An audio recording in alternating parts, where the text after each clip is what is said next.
জনজাতিদের পরম্পরাগত রীতিনীতি ও সাংস্কৃতিক সাংবিধানিক সুরক্ষার দাবি নিয়ে জনজাতি সুরক্ষা মঞ্চ ত্রিপুরা প্রান্তের পক্ষ থেকে ঘোষণা করেন আগামী 25 ডিসেম্বর তারিখে ডিলিস্টিং র্যালি এবং সমাবেশ অনুষ্ঠিত হবে।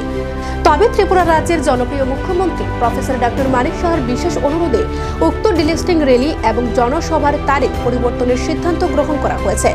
এখন উক্ত ডিলিস্টিং র্যালি এবং জনসভা 25 ডিসেম্বরের পরিবর্তে আগামী 26 ডিসেম্বর 2023 তারিখে অনুষ্ঠিত হবে।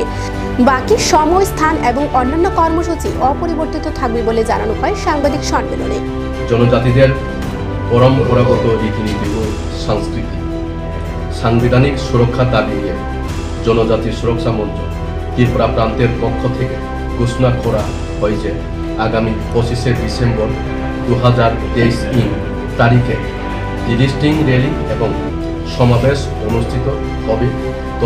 তবে ত্রিপুরা রাজ্যের মাননীয় জনপ্রিয় মুখ্যমন্ত্রী প্রফেসর ডক্টর মানিক সাহার বিশেষ অনুরোধে আমরা উক্ত ডিলিস্টিং র্যালি এবং জনসভার তারিখ পরিবর্তনের সিদ্ধান্ত গ্রহণ করি।